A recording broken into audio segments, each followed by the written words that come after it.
Hi hello friends, welcome back to new video. Bhagyalakshmi serial ಗಂಡು ಮಕ್ಕಳು ಮನೆ ಬಿಟ್ಟು ಹೋದರೆ ನಾವು ಮಣ್ಣು ತಿನ್ನೋಲ್ಲ, ಅನ್ನವನ್ನೇ ತಿನ್ನೋದು ತಾಂಡವ್ಗೆ ಕುಸುಮ ಮಾತಿನ ಚಾಟಿ.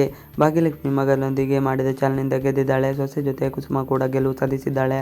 ಸ್ಪರ್ಧೆಯಲ್ಲಿ ಗೆದ್ದರೆ ಭಾಗ್ಯ ಸ್ಕೂಲ್ ಬಿಟ್ಟು ಹೋಗಬೇಕು ಎಂಬ ಕಂಡೀಷನ್ ಹಾಕಿ ಕನ್ನಿಕಾ ಬೆಪ್ಪಾಗಿದ್ದಾಳೆ. ಯಾವುದು ಬಹುಮಾನ ಬರಲಿಲ್ಲ ಎಂಬ ನಿರಾಸೆಯಾಗಿದ್ದ ಭಾಗ್ಯಗೆ ಪೋಷಕರ ಶಿಕ್ಷಕರ ಸಂಘದ ವತಿಯಿಂದ ವಿಶೇಷ ಸನ್ಮಾನ ಮಾಡಲಾಗಿದೆ. ಕನ್ನಿಕಾಗೆ ಚಳಿ ಬಿಡಿಸಿದ ಕುಸುಮ ಪತಿ ತಾಂಡವ ಬದಲಿಗೆ ಅತ್ತೆ ಕುಸುಮ ಇದೀಗ ಕಾರ್ಯಕ್ರಮದಲ್ಲಿ ಮಾತನಾಡಬೇಕೆಂದು ಭಾಗ್ಯ ಆಸೆಪಟ್ಟಂತೆ ಕುಸುಮ ಮಾತನಾಡಲು ಶುರು ಮಾಡುತ್ತಾಳೆ. ಸೊಸೆ ಬಗ್ಗೆ ಮೆಚ್ಚುಗೆ ಮಾತುಗಳನ್ನಾಡುತ್ತಾಳೆ.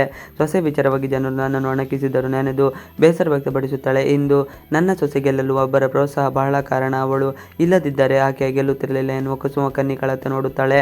ಒಂದೊಂದೇ ಹಾಗೆ ಮಾತನಾಡಿದ್ದನ್ನೆಲ್ಲ ಬಾಯಿ ಬಿಡುತ್ತಾಳೆ. ಇದು ವೇಳೆ ಇಂದು ನನ್ನ ಸೊಸೆ ಸೋತಿದ್ದರೆ ಅವಳು ನಾಳೆಯಿಂದ ಶಾಲೆಗೆ ಬರಬಾರದು ಎಂದು ಈ ಮೇಡಮ್ ಷರತ್ತು ವಿಧಿಸಿದ್ದರು. ನನ್ನ ಸೊಸೆಯನ್ನು ಕನ್ನಿಕಾ ಶಾಲೆಯಿಂದ ಓಡಿಸಲು ಏನೆಲ್ಲ ಶ್ರಮಪಟ್ಟರು, ಆದರೆ ಅದೆಲ್ಲ ಏನೂ ಪ್ರಯೋಜನವಾಗಲಿಲ್ಲ. ನನ್ನ ಸೊಸೆ ಗೆದ್ದಿದ್ದಾಳೆ, ಎಂದಿನಂತೆ ನಾಳೆಯಿಂದ ಶಾಲೆಗೆ ಬರುತ್ತಾಳೆ. ಮಗ ತಾಂಡವಗೂ ಮಾತಿನ ಚಾಟಿ ಏಟು. ಒಂದು ಹೆಣ್ಣಾಗಿ ಸಮಾಜದಲ್ಲಿ ಉನ್ನತ ಸ್ಥಾನಮಾನ ಇರುವುದು ನೀವು ಮತ್ತೊಂದು ಹೆಣ್ಣಿನ ಪ್ರೋತ್ಸಾಹ ನೀಡಬೇಕು, ಆದರೆ ಅದರ ಬದಲಿಗೆ ಶಾಲೆಯಿಂದ ಓಡಿಸುವುದು ಹೇಗೆ ಎಂದು ನೀವು ಯೋಚಿಸುವುದರಿಂದ ತಪ್ಪು. ಇನ್ಮುಂದೆ ಭಾಗ್ಯ ಓದಿಗೆ ನಿಮ್ಮಿಂದ ಏನಾದರೂ ತೊಂದರೆ ಆದಲ್ಲಿ ನಾನು ಸುಮ್ಮನೆ ಇರೋದಿಲ್ಲ ಎಂದು ಕುಸುಮ ವೇದಿಕೆ ಮೇಲಿಂದಲೇ ಕನ್ನಿಕನಿಗೆ ಎಚ್ಚರಿಸುತ್ತಾಳೆ.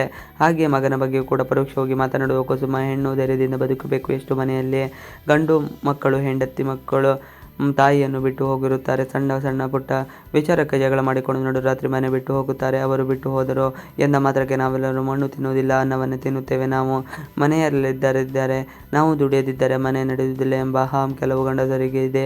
ಆದರೆ ಇವರು ಇರದಿರಲಿ, ನಾವು ಹೇಗೆ ಬದುಕಬೇಕು ಹಾಗೆ ಬದುಕುತ್ತೇವೆ ಎಂದು ಕುಸುಮ ಮಾತುಗಳನ್ನು ತಾಂಡವ್ಗೆ ತಿವಿದಂತೆ ಆಗಿರುತ್ತದೆ. ಕನ್ನಿಕಾಗೆ ಪೋಷಕರ ಶಿಕ್ಷಕರ ಸಂಘದಿಂದ ಎಚ್ಚರಿಕೆ. ಕಾರ್ಯಕ್ರಮ ಮುಗಿದ ನಂತರ ಪೋಷಕರ ಶಿಕ್ಷಕರ ಸಂಘದ ನಿರ್ದೇಶಕ ರಾಮ್ ಕಾಮತ್ ಕನ್ನಿಕಾ ಬಳಿ ಬಂದು ಆಕೆ ಮಾಡಿದ ಕೆಲಸದ ಬಗ್ಗೆ ಬೇಸರ ವ್ಯಕ್ತಪಡಿಸುತ್ತಾರೆ. ನಿಮ್ಮ ತಂದೆ ಶಾಲೆಗೆ ಸಮಾಜದಲ್ಲಿ ಒಳ್ಳೆಯ ಹೆಸರಿದೆ, ಆದರೆ ನೀವು ಈ ರೀತಿ ಮಾಡಬಾರದಾಗಿತ್ತು. ಇದೇ ರೀತಿ ಮುಂದುವರೆದರೆ ನಿಮ್ಮ ಶಾಲೆಯಿಂದ ನಮ್ಮ ಸಂಘದಿಂದ ಹೊರಗೆ ಇಡುತ್ತೇವೆ ಎಂದು ಎಚ್ಚರಿಕೆ ಕೊಡುತ್ತಾರೆ. ಕನ್ನಿಕಾ ತಂದೆ ಕೂಡ ಆಕೆಗೆ ಕರೆ ಮಾಡಿ ನಡೆದ ವಿಚಾರದ ಬಗ್ಗೆ ಮಗಳನ್ನು ತರಾಟೆಗೆ ತೆಗೆದುಕೊಳ್ಳುತ್ತಾರೆ. ಇತ್ತ ತಾಂಡವ್ ಸ್ಕೂಲ್ ಗೇಟ್ನಿಂದ ಹೊರಬರುತ್ತಿದ್ದಂತೆ ಆತನಿಗೆ ಕಾಯುತ್ತಿದ್ದ ಕುಸುಮ ಮತ್ತೆ ಬಾತುಗಳಿಂದ ಚಾಟಿ ಬೀಸುತ್ತಾಳೆ.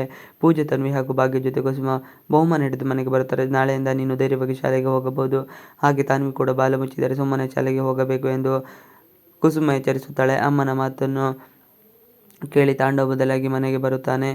ಭಾಗ್ಯಗಳನ್ನು ಓಡಿಸಲು ಕನ್ನಿಕಾ ಮತ್ತೆ ಯಾವ ಪ್ಲಾನ್ ಮಾಡುತ್ತಾಳೆ ಎಂದು ಕಾದು ನೋಡಬೇಕಾಗಿದೆ. ಇವಿಷ್ಟು ಇವತ್ತಿನ ವಿಡಿಯೋ. ಈ ವಿಡಿಯೋ ಇಷ್ಟದ please like, share and subscribe ಮಾಡಿ. Thanks for watching video.